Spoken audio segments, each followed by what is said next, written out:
Sa tingin ko, ito yung tawag pansin sa akin. Yung the best investment daw ng isang politiko sa kanyang nasasakupan ay education. Now, since yun yung tumatak talaga sa mind ko na nabanggit mo ito, parang may kirot ko sa puso ninyo. Kayo po yung mabigyan ng pagkakataon at ngayon ang bayan ay nanonood, nakikinig sa inyo. Lalong higit yung mga masalilayan. Nila mga anak na hindi mapaaral sa mga kolehiyo. Yung plano at sabi niyo nga magparo kayo ng universidad. Sino-sino ang mga benepisyaryong mga estudyante, paano sila makakabil nito sa time na ikaw ang magiging congressman? Salamat po ka Joel sa magandang tanong. Ano po? Unang-una sa ating adikain at advokasya ay ang edukasyon.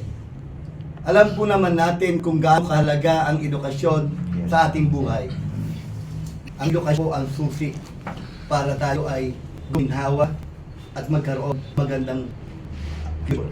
Kaya natin uunahin ang mga mag-aaral, maging sa elementarya, sa sekundarya at kolehiyo.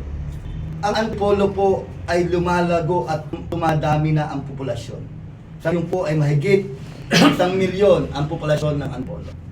Kung hindi po natin ihahanda ang mga public school building, kasama na ang mga profesional na guro, mahihirapan po tayo na pandayin ang kinabukasan ng mga kabataan.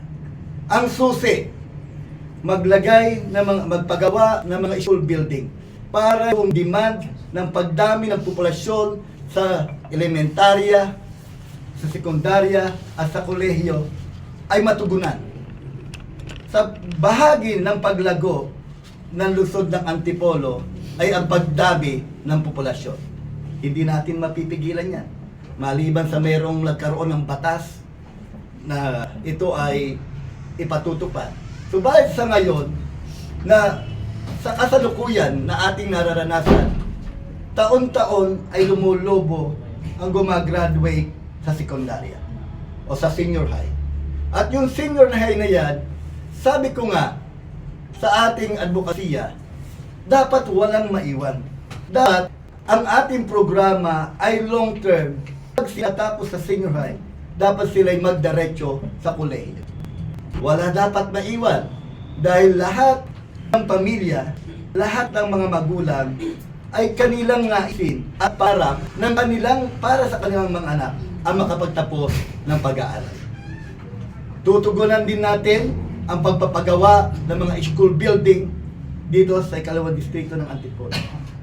Ayaw na nating maranasan ang siksikan at pawis na pawis ng mga mag-aaral sa elementarya at sa high school.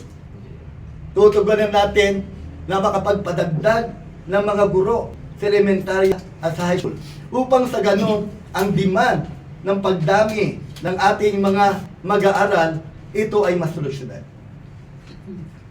Mahirap po ang kalagayan ng ating mga kabataan. Sabi natin, sila ang susi ng ating pag-asa. Pero bakit sila ay naiiwan? Bakit sila napapabayaan? Bakit walang mga school building, hindi air condition ang kanilang mga building? Parehas din naman ang mga mag-aaral sa pribado at sa publiko.